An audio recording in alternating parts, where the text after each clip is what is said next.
Welcome to the Table Podcast, where we discuss issues of God and culture, brought to you by Dallas Theological Seminary.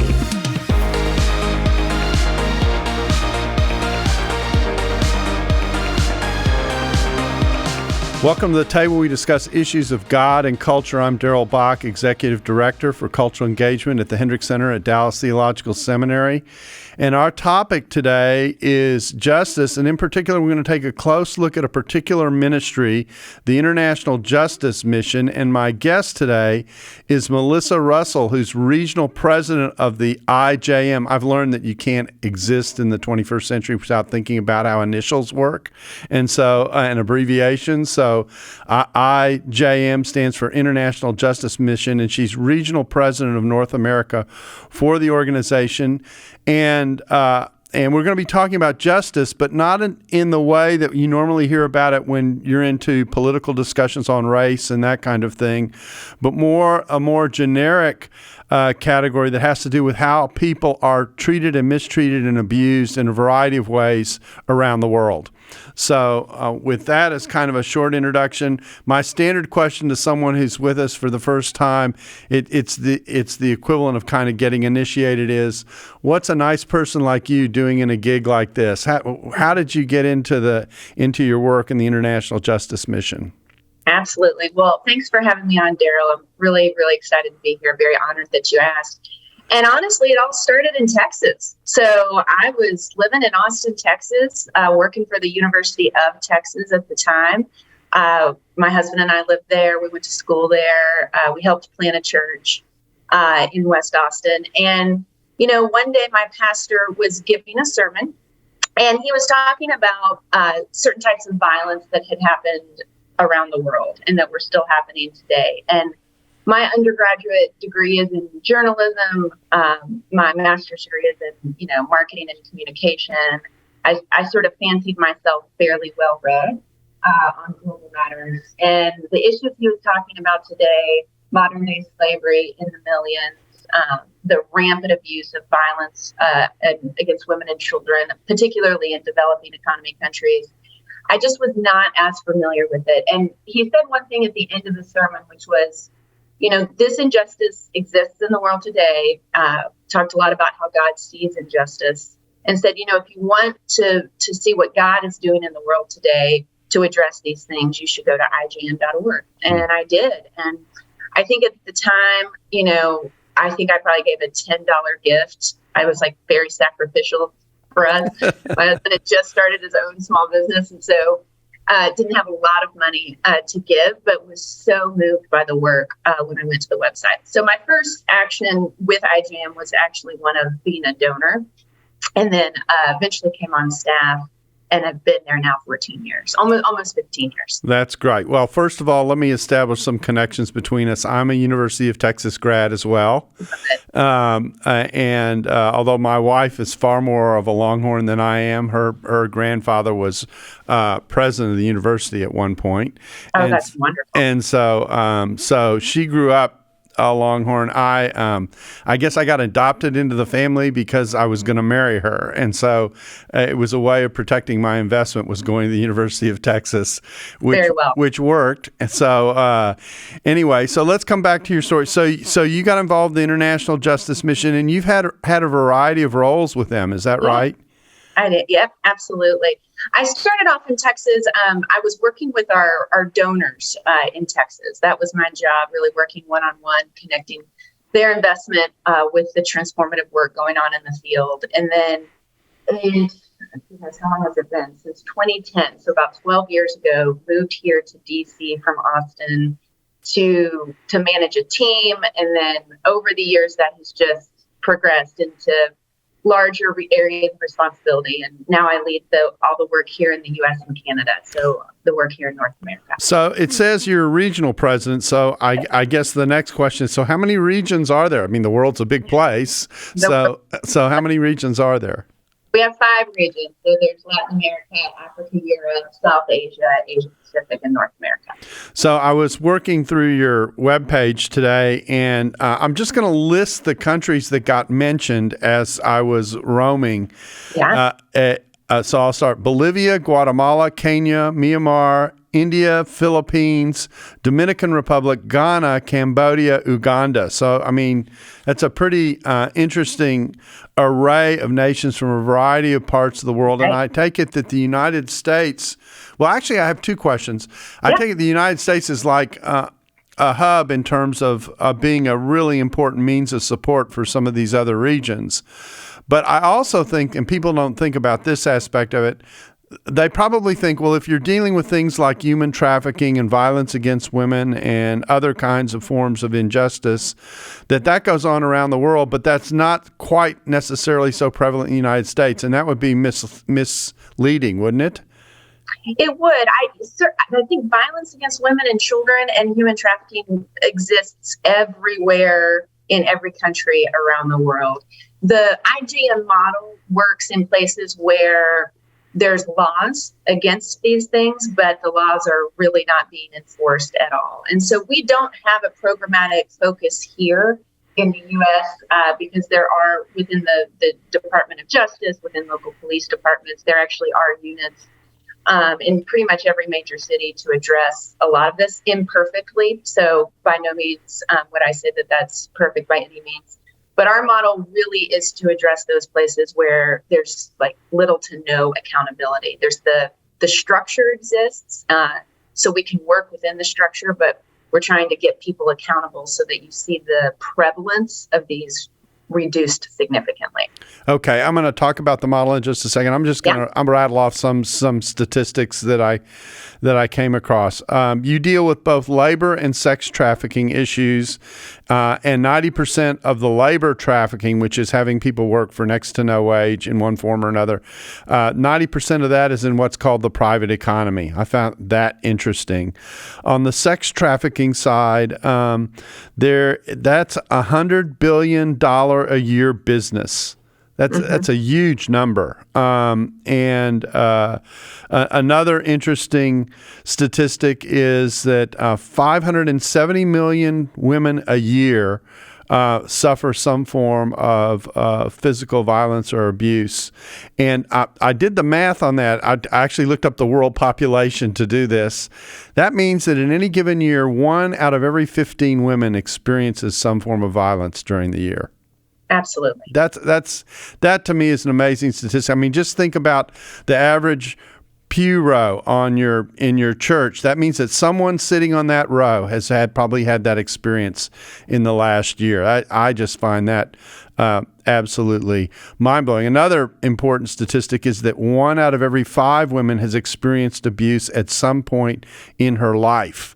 So those are just amazing statistics. 50 million people are in some form of slavery in the world. And now I'm taking your statistics at face value here.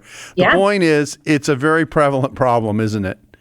Absolutely. It absolutely is. And one that actually, with specific and focused measures, especially on the economic side, can be really reduced significantly. Yeah. Okay, so let's talk about the model that you have, because I imagine that most people say, so how do you deal with something so vast? In fact, in one spot, I noticed a little conversation that said, how in the world can an organization like yours, attempt to tackle something so large?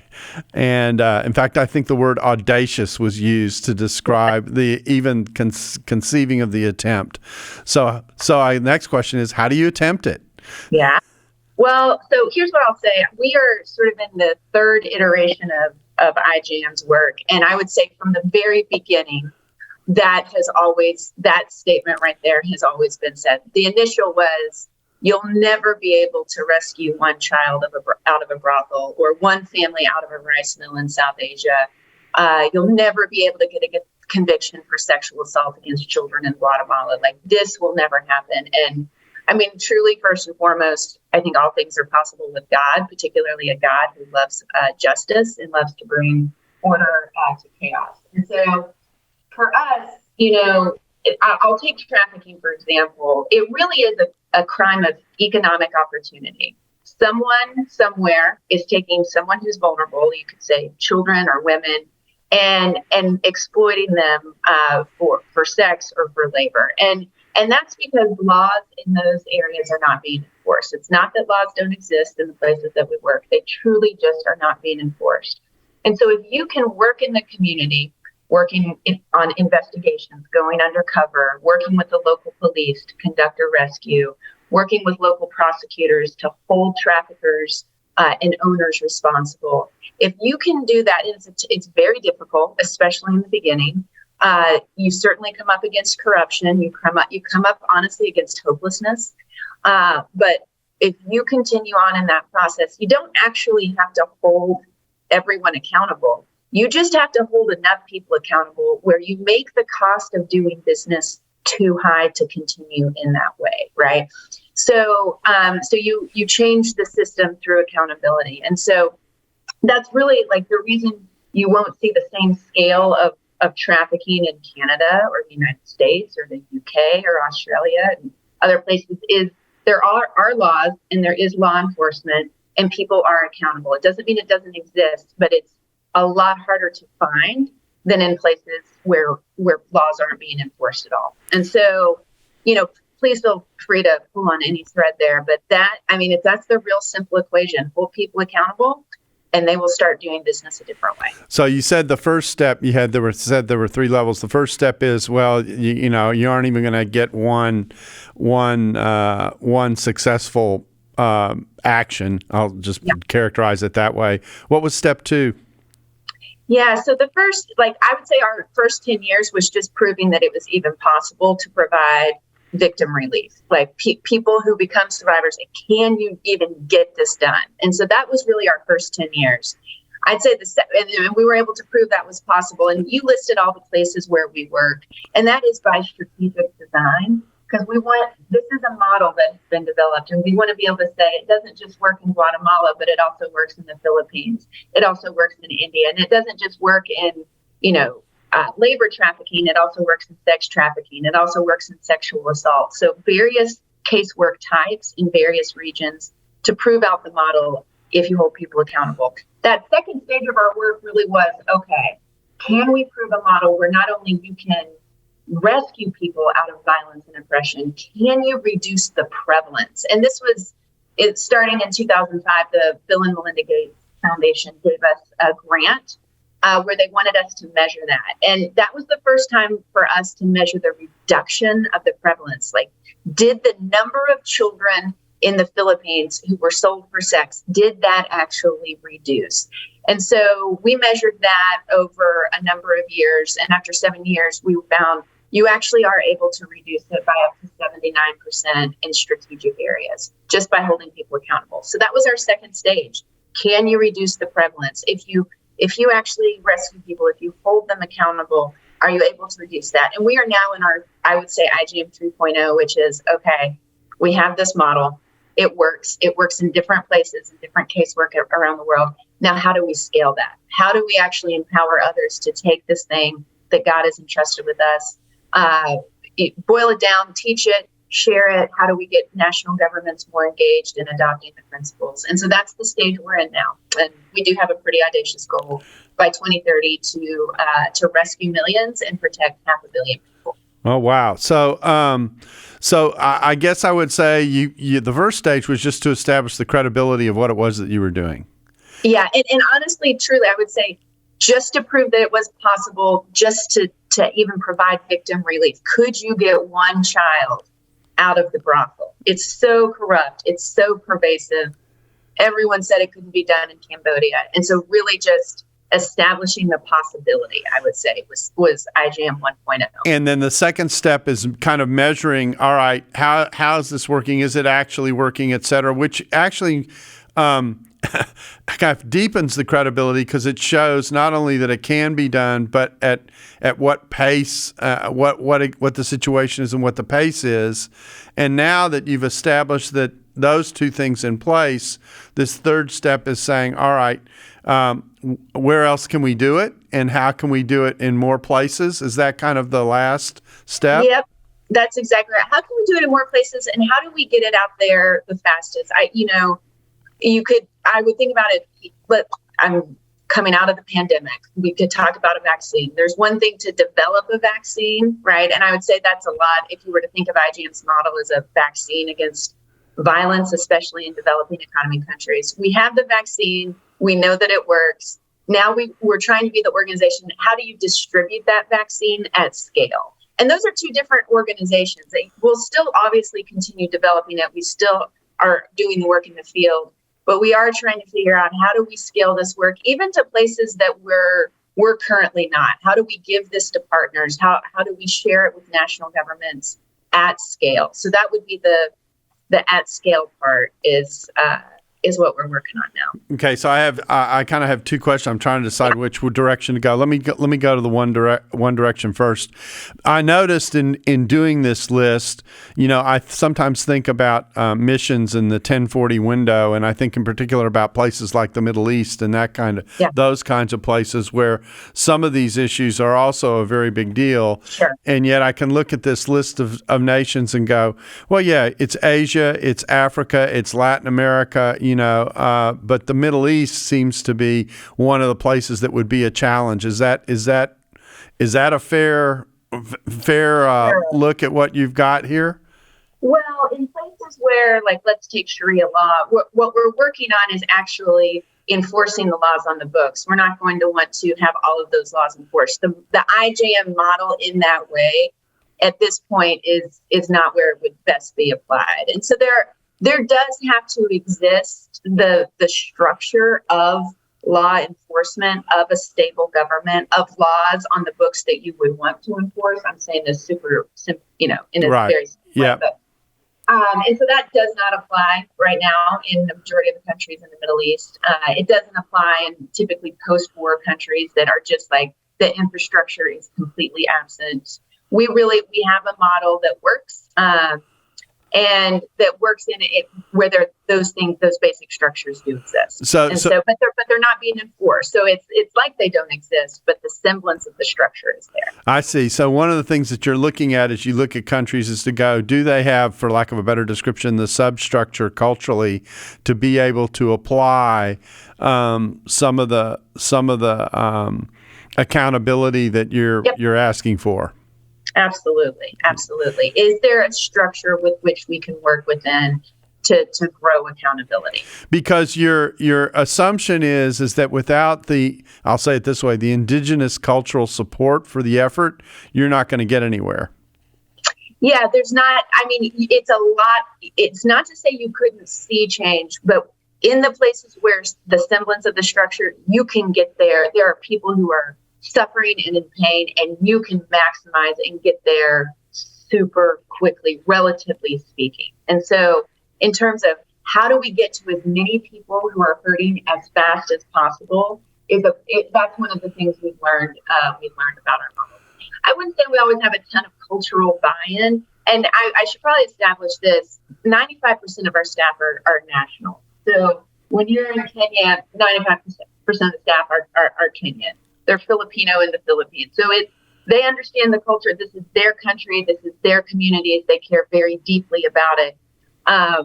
But there are, when you are living in a place where there is no hope for justice, where actually, going to the police, especially let's say in Kenya where we work on police abuse of power, is the most dangerous thing that you can do. There's not a lot of hopefulness. And so part of our job is proving that these systems can work, that accountability can happen, and really shift that tide, oftentimes from corruption to justice systems that actually do seek justice. Okay, so you told me to pull on threads, and every time you give an answer, another thread shows up. So I'm still one behind. So let me try this, and I'm shifting gears a little bit on you. A few years ago, you spoke with us and talked about what you were doing in the organization, and in preparing for this, you said things have changed. I'm assuming that the change is the move from Category 2 of measurement to Category 3 of scalability. Am I right about that? That's it. Yep. Okay. So I guess what you're saying to us is a ministry like this has to grow kind of organically and respond as it establishes its own identity and its own approach, and then 2, wrestles with, all right, how do we do this and apply that? Now that we kind of have our hands around what it is that we're doing, how do we apply this effectively? And that's part of maturing a ministry. Yeah, we feel like we're stewards of something that makes a profound difference around the world. Because, if you are not safe, nothing else really matters. Like it's one of the places girls get assaulted the most is on the way to in sub-Saharan Africa, on the way to school or actually in school itself. Sexual assault is one of the largest drivers of AIDS.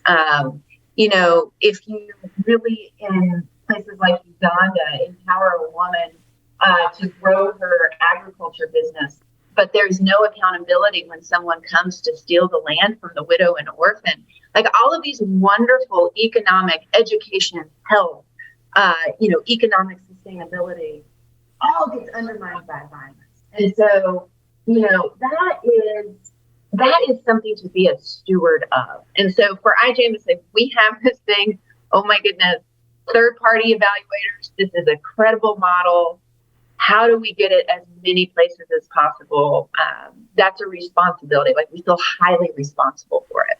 Okay, now, everything about that's fascinating. I'm glad you mentioned orphans and widows, because one of the things we do like to do every now and again is just mention how biblically connected this kind of a ministry is. And, of course, the Bible has a ton to say in many places about caring for the orphan, the widow. I mean, the end of James chapter 1 talks about true religion showing that kind of care. The issue of how God cares for the oppressed and the marginalized is very clear. The Gospel of Luke does nothing but talk about marginalized people along the way while it's telling the story of Jesus and the gospel. So all that is kind of underneath. Loving your neighbors yourself is kind of a major commandment. It's the great commandment, So all of that is underneath everything that's being done here. Let me pull on another thread. So I'm shifting gears on you again. Right. You talked about the challenge of going to the police in Kenya.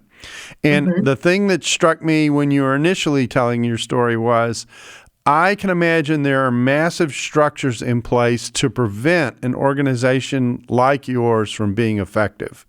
And that one of the means that's done here, there are probably 2 that leap to mind. One is the amount of money that is available to these groups to block efforts like the ones you're talking about, so the corruption part, if you will. And the second is the non-hesitation to use violence or to apply violence in order to protect the space. So, one, have I missed anything? Because those seem to me to be perhaps the big 2.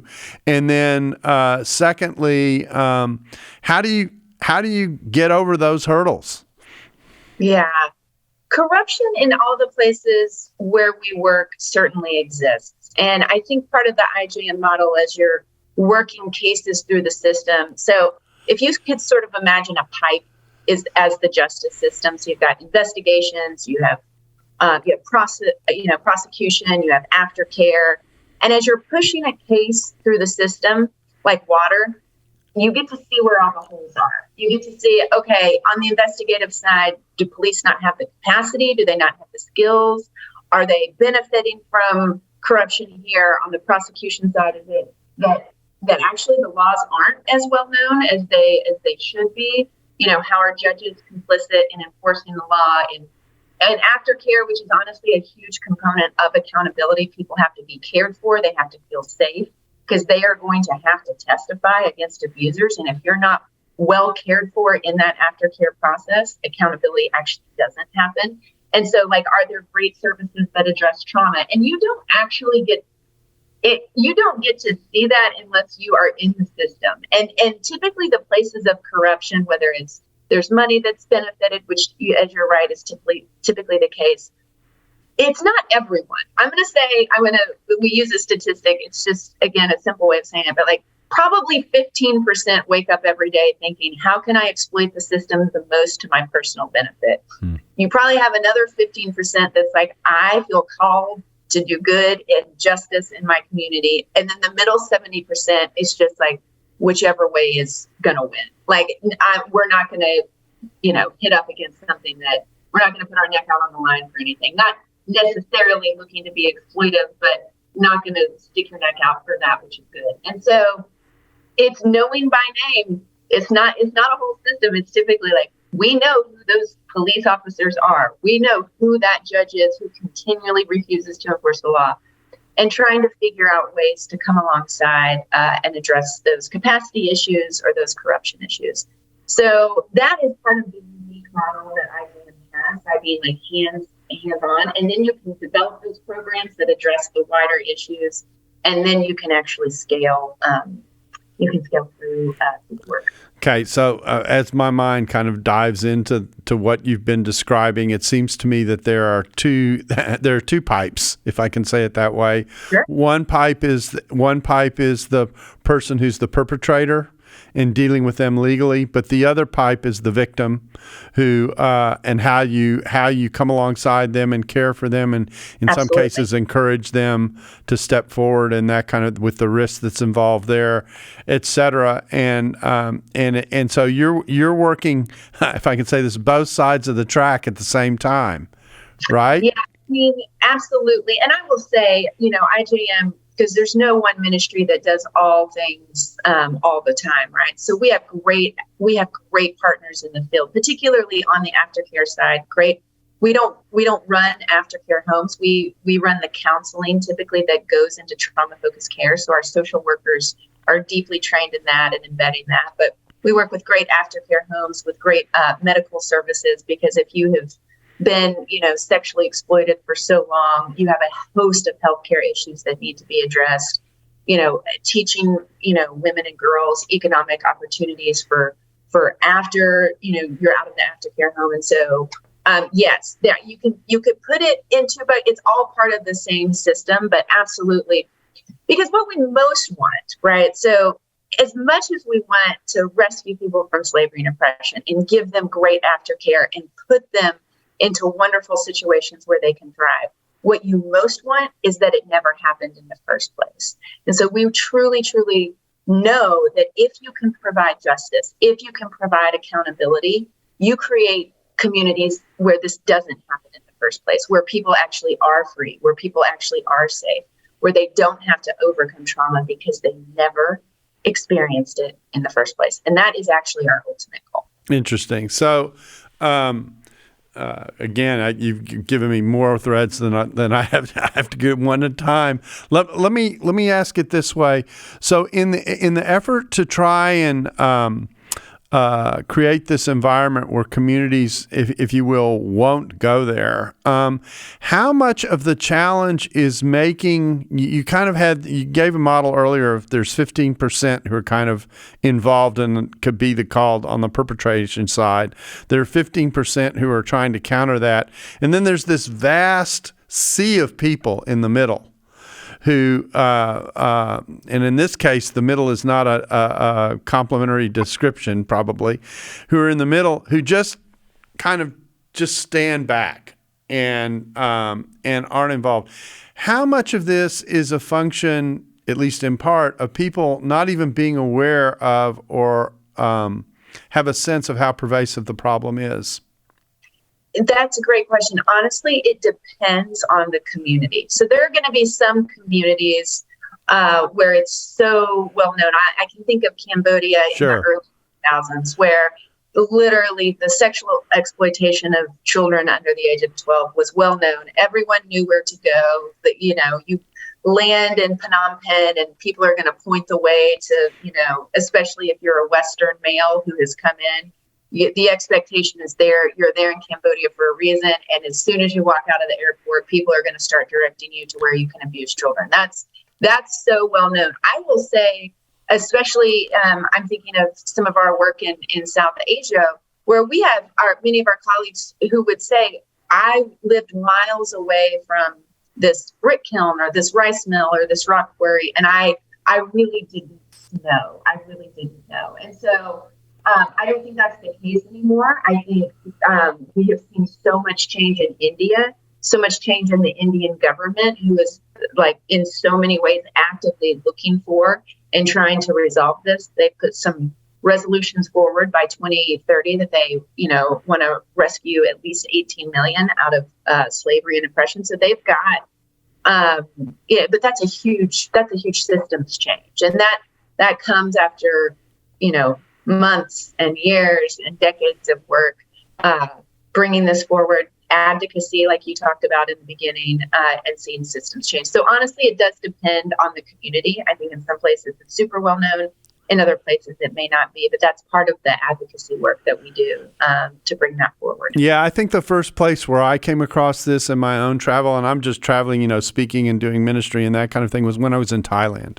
Yeah. And I landed in Thailand, and you walk into the church and say, so what do you deal with as a church? And in some of the churches and ministers I was talking to, this was one of the key issues that they were concerned about as churches. And I'm going, man, I can think of thousands of churches that I've been in where this isn't even on the radar. Right. People aren't thinking about this. I mean, they may have a local church in the U.S. might have an outreach that deals with this and that kind of thing, but it's not something that's kind of in their face, if I can say it that way.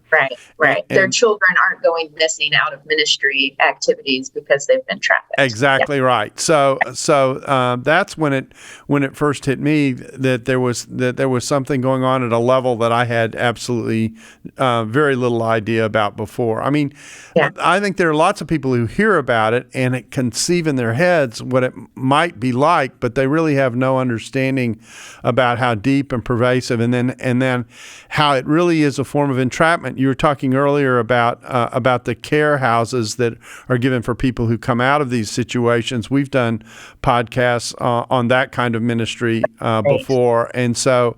So I mean, and you're also right about the networking part of this, that it really involves many ministries that are focused on different aspects of the problem, working together and being coordinated in their effort in order to be able to actually deal with it. So all of that is significant, it seems to me, in thinking about this.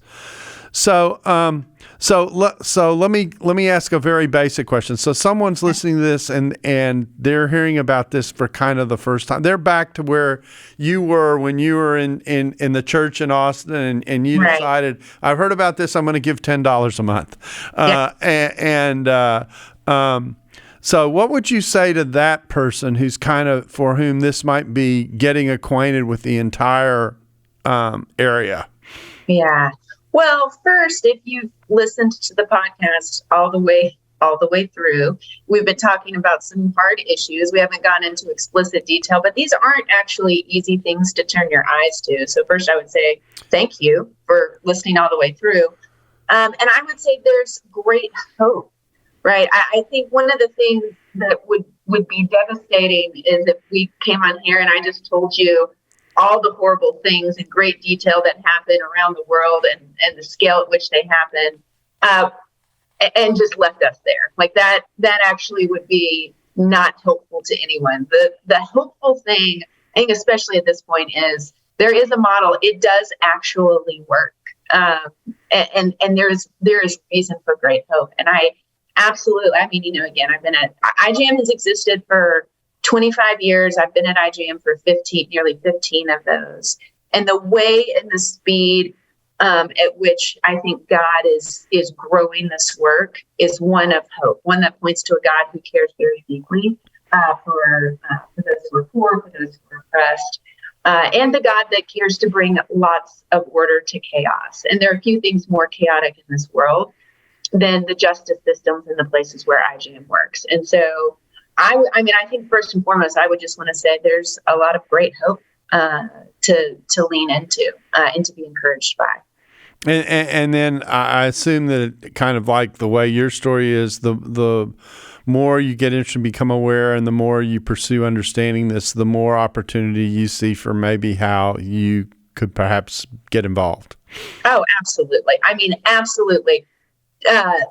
We are at a critical point where we're trying to scale. So certainly, like, the power that exists, particularly in the United States, right, and other developed economy, there's so much power. There's so much power of our governments to engage with other governments, the corporate power that exists here.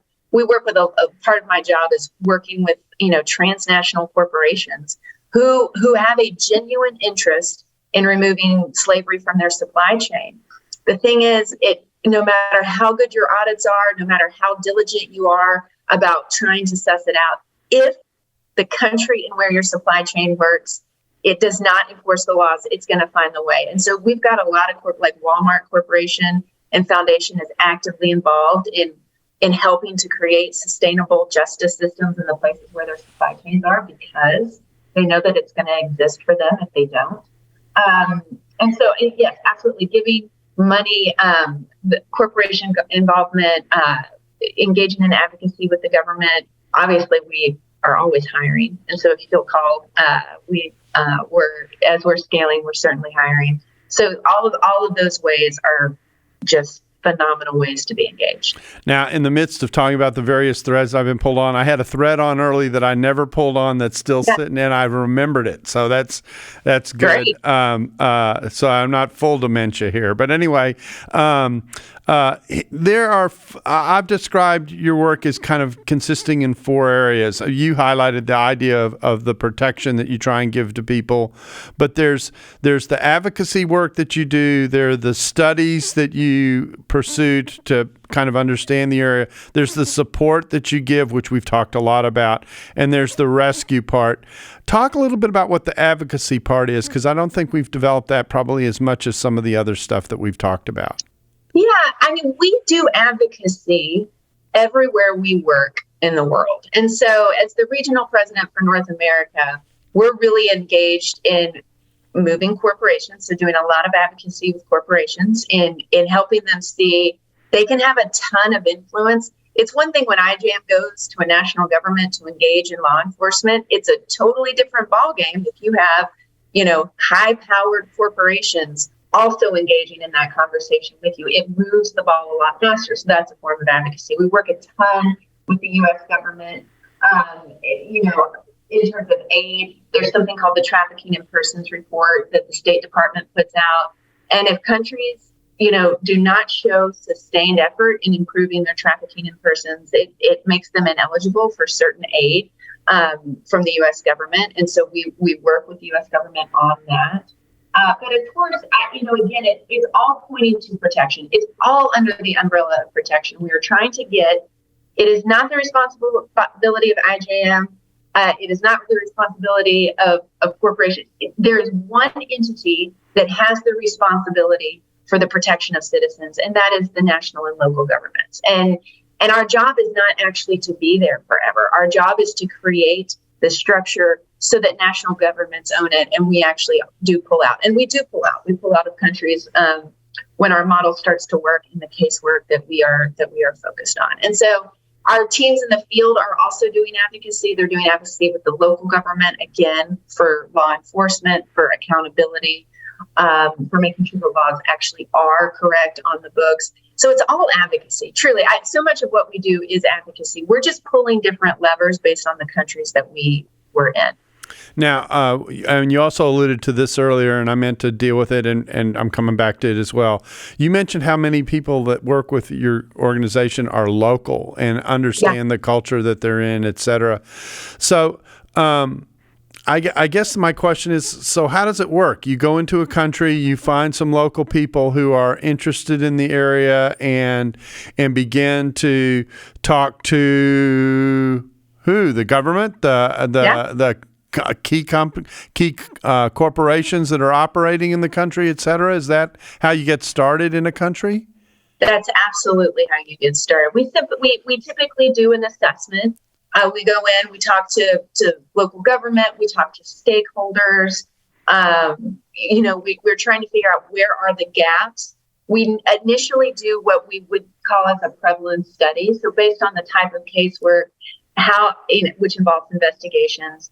And this is critical. It costs money to do this, but what you have to be able to show is that you have reduced the prevalence by the end. We don't just want to measure our activity. Like IJM is not an activity-only based organization. We are measuring impact. Ultimately, are fewer people abused after the activities that you have employed. And so our assessments typically involve, that initial stakeholder conversation, assessments, and then, hey, if we've decided to go, we're going to do a baseline prevalence study so that we're able to show the effect of the work, typically 3, 5, 7 years down the line. And that's how we do it. Yeah. So is that when you talk about a case study, is that kind of what's involved in that, or is a case study something different? Well, a prevalence study is really just measuring the prevalence of the crime. Okay. And it's just getting a baseline. How many children in this area are being sold for sex based on undercover investigations? And we, again, it's typically involving a third party so that we can have a neutral assessment of how are we, measuring this? Because at the end line, we're going to do an end line study. So we do a prevalence study and then we do an end line prevalence study to see if we've been able to reduce the prevalence of the crime. Okay, now it strikes me that this kind of work is not cheap. That that there is a cost associated with it, because it's like research is one of those tricky areas. It pays off, but you also have to pay for it. So, am I right about that? And I'm assuming that this grant that you received, and I'm assuming you've received other grants since, really helps to underwrite a lot of the work that you do.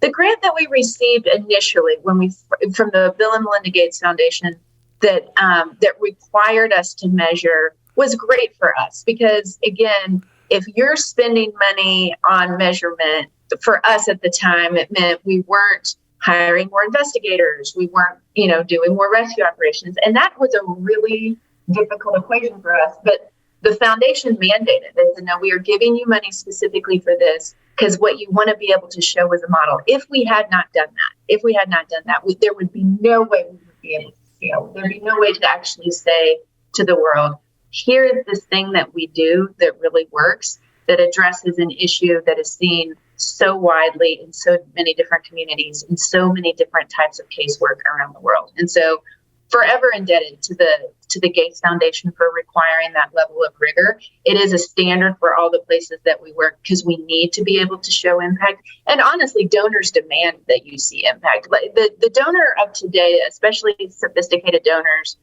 who want to be wise stewards of their money, they want to know that this work is making an impact. And so, in terms of like direct relief, it could be high in terms of number of people directly relieved, but we are measuring protection. Like not only how many people are you directly relieving, but how are you changing the system so that actually this many people are protected. So we've rescued and relieved over 76,000 people, which is quite wonderful and amazing. And we celebrate that.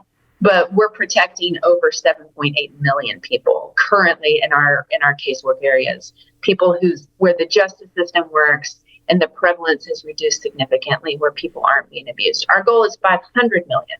So, so we're on our way to that. That is audacious, but we've got a plan. Yeah, you are going where I was in the process of doing the math and trying to figure out. So, how much is left? A lot. Well, I want to thank you for taking the time to walk us through the work of the International Justice Mission and just the area of labor and sex trafficking and what it involves and how this ministry is connected to it. It's really terrific to hear what you all are doing, and it's really just a pleasure and an honor for us to be able to share with people what you all are doing. Well, thank you so much for having me. Thanks for asking great questions. I really appreciated it. It's been a wonderful conversation. Yes, I very much agree. And we thank you for watching The Table. We hope you'll join us again soon. If you want to hear or see more podcasts, you can go either to voice.dts.edu/table podcast or hendrickscenter.dts.edu, and that will put you on our Hendricks Center page, and then the Table podcasts are prominent on that page. So we thank you, Melissa, again for being a part of our day and really enlightening us in this area. I really do appreciate it. Yeah, thanks, Darrell. Thanks for having me. And we thank you for joining The Table, and we hope you'll join us again soon. Thanks for listening to The Table Podcast. Dallas Theological Seminary. Teach truth, love well.